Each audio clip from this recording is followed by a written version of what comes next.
Corrective Movement Therapy, we're taking a athletic training and physical therapy approach to implement exercises and different types of movements and range of motions to help correct people's pain or their posture, whatever it may be that they come to see us. A lot of people typically, your average 40-year-old that comes and, I work at a desk 40 hours, Seth, and I have back pain. My lower back's been killing me, day to day. What can I do? And we kind of take a exercise approach and movement approach by looking at, their posture, standing, dynamic, and put them through a bunch of range of motion tests to see, functionally what's wrong with them, limb to limb, taking them apart, and then see what we can correct, strengthen, mobilize, and kind of pick them apart and then put them back together again to help them feel better. So, Seth, how long you been in this business?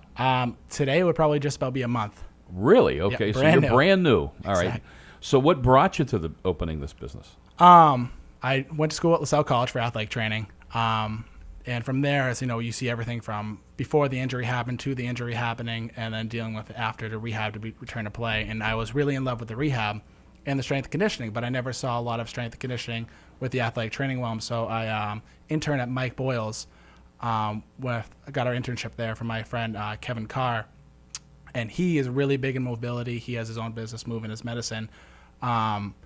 And from him, I learned a lot of information, different types of mobility. I follow this guy from California, Kelly Starrett, and I learned a lot from him. And as far as the strength and conditioning to the powerlifting, and then to the mobilizations techniques, and I kind of took all of them, and I was like, this is what I love. I love the rehab, but I really love the mobility part of it and helping people feel better and overcome their pain. And more or less, I would like them to be pain-free. In some cases, that's not possible, but to be able to control their pain, where it's like, this is the 4th of July weekend.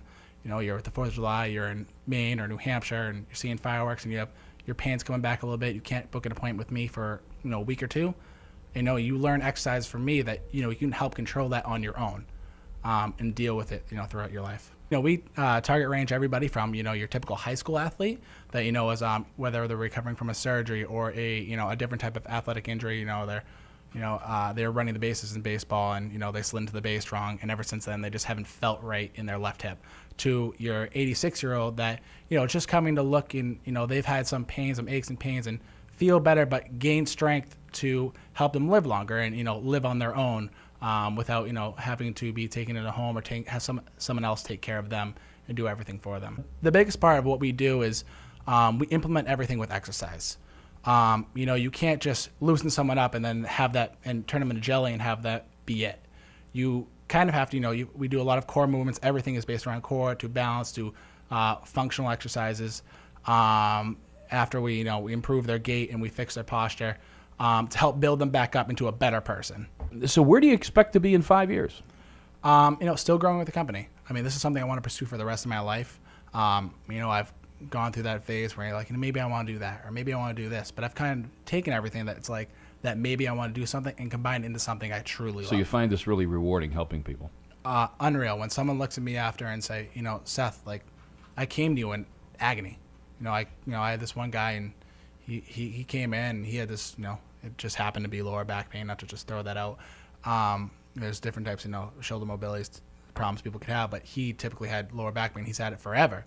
When I looked at him, I was like, oh my God, Rick, you are extremely restricted as far as his hips went.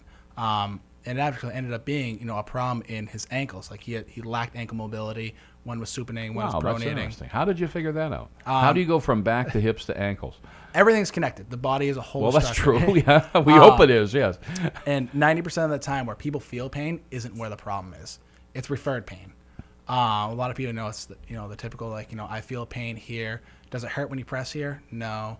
Then you end up fixing or moving around a structure that's distal or proximal, away from where they feel the pain, and they're like, wow, that kind of feels a little bit different. I feel a little looser.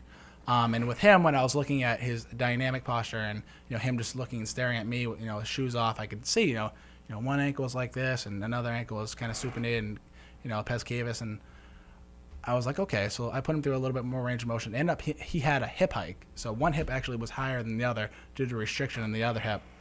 We fixed that.